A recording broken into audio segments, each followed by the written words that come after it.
بسم اللہ الرحمن الرحیم۔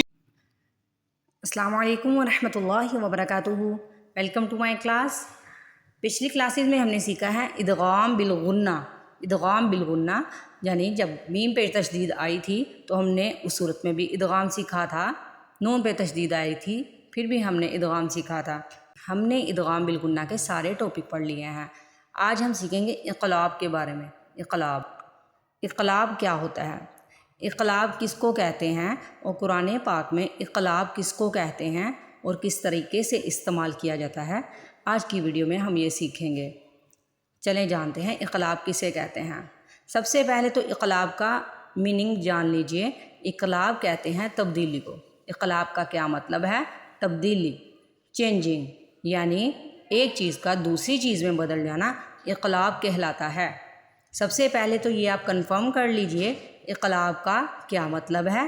اقلاب کا مطلب ہے تبدیلی، چینجنگ، ایک چیز کا دوسری چیز میں بدل جانا اقلاب کہلاتا ہے۔ یہ ڈن ہو گیا۔ دوسرا آپ یہ سمجھ لیجئے جب نون ساکن اور تنوین کے بعد حرف با آ جائے، کیا کہا میں نے؟ جب نون ساکن اور تنوین کے بعد حرف با آ جائے تو وہاں نون ساکن اور تنوین کے بعد غنہ کے ساتھ میم کا تلفظ ہوگا۔ نون ساکن اور تنوین کے بعد کیا ہوگا؟ غنہ کے ساتھ میم کا تلفظ ہوگا۔ یعنی نون ساکن اور تنوین کی آواز کو ہم کیا کریں گے؟ میم کی آواز میں بدل دیں گے۔ دوبارہ سے اس کو یاد کر لیجئے۔ جب پہلا قاعدہ ہم نے کیا سیکھا ہے؟ اقلاب کا میننگ۔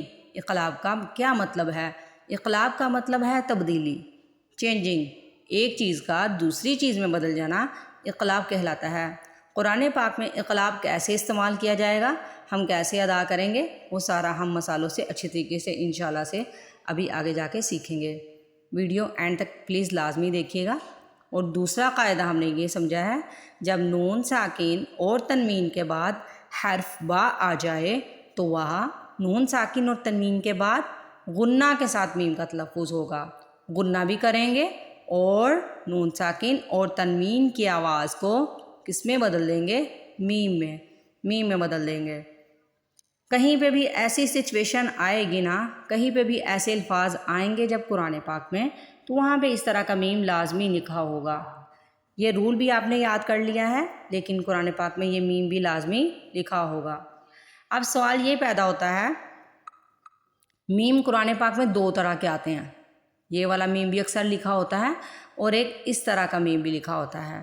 چلے میں آپ کو دکھاتی ہوں کس طرح کا میم ہوتا ہے۔ یہ دیکھیے، یہ والا میم بھی آتا ہے۔ یہ میم جو ہوتا ہے وہ وقف کے لیے ہوتے ہیں، وقف لازم کے لیے۔ یہ ذرا اس طرح الٹا کر کے لکھا ہوتا ہے۔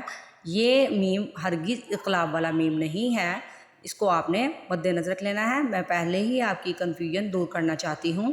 یہ والا جو میم ہے یہ اقلاب والا میم نہیں ہے، یہ وقف لازم کا میم ہے، ٹھیک ہے۔ اقلاب والا میم لازم طور پہ لکھا ہوتا ہے اس طرح کا، یہ بھی اقلاب والا میم ہے۔ یہ والا، یہ ہم اردو میں جیسے پڑھتے ہیں اس طرح میم لکھتے ہیں، یہ وہی والا میم ہے، اقلاب والا میم، ٹھیک ہے۔ چلیے الفاظ کی پریکٹس کرتے ہیں اور ہم اپنے قاعدے کو ذہن میں رکھتے ہوئے پڑھیں گے، ٹھیک ہے۔ کیا ہم نے سیکھا تھا؟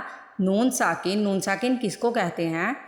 یہاں پہ کیا ہے نون ساکن؟ یہ نون ساکن ہے۔ نون کے اوپر یہ جو چھوٹی سی کیپ ہے اس کو کہتے ہیں نون ساکن۔ تنوین کس کو کہتے ہیں؟ دو زیر، دو زبر، دو پیش کو تنوین کہتے ہیں۔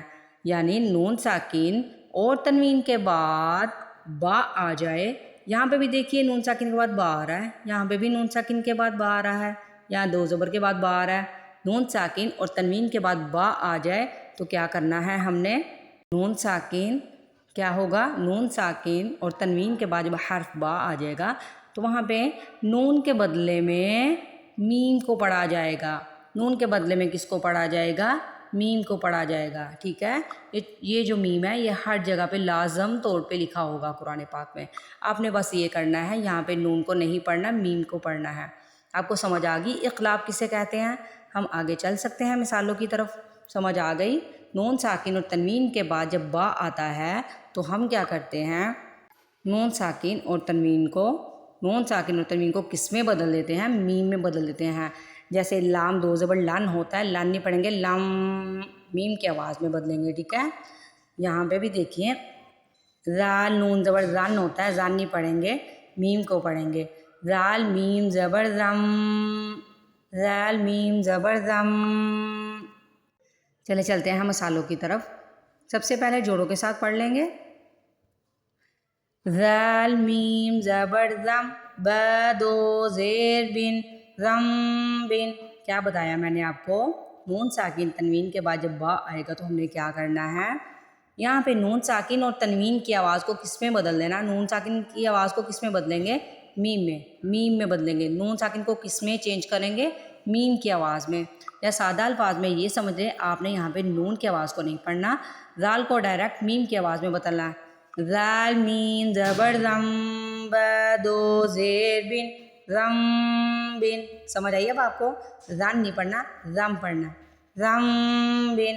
یہاں پہ بھی آپ تن نہیں پڑھیں گے، تم پڑھیں گے اور میم پہ غنہ کریں گے، تم بھی تو، تم بھی تو۔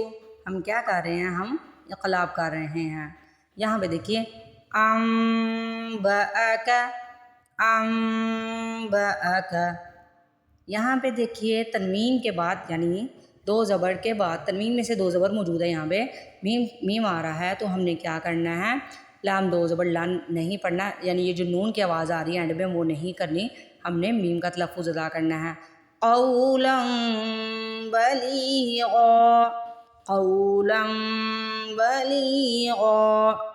یہاں پہ من نہیں پڑھنا، مم غنہ بھی کرنا ہے، ناک میں آواز لے کے جانی ہے، مم بخیل۔ چلیں مزید پریکٹس کرتے ہیں، رسول بما، رسول بما۔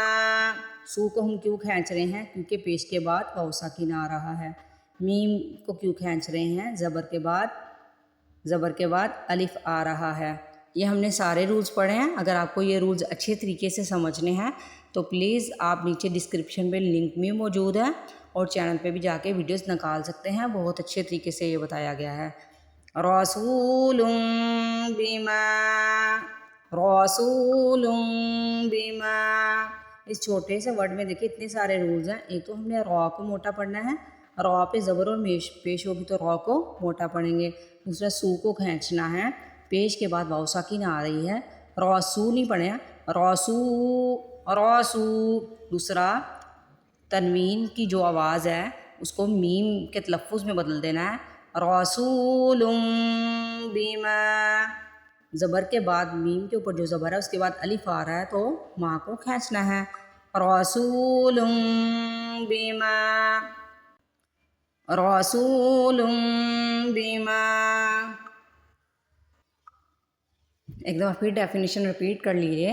اقلاب، اقلاب کسے کہتے ہیں، اقلاب کا مطلب ہے بدلنا، چینجنگ، یعنی ایک چیز کو دوسری چیز میں بدل دینا اقلاب کہلاتا ہے۔ اقلاب کسے کہتے ہیں، نون ساکن اور تنوین کے بعد، تنوین مطلب دو زبر دو زیر کے بعد حرف با آ جائے تو وہاں نون ساکن اور تنوین کے بعد غنہ کے ساتھ میم کا تلفظ ہوگا۔ اس کے ساتھ ہوگا، غنہ بھی کریں گے اور میم کا تلفظ بھی نکالیں گے، من بقولها نفس بما۔ سن پہ غنہ کرنا ہے اور میم کی آواز، میم کا تلفظ ادا کرنا ہے، نفس بما۔ سن نہیں پڑھنا، نفس بما، من بقولها۔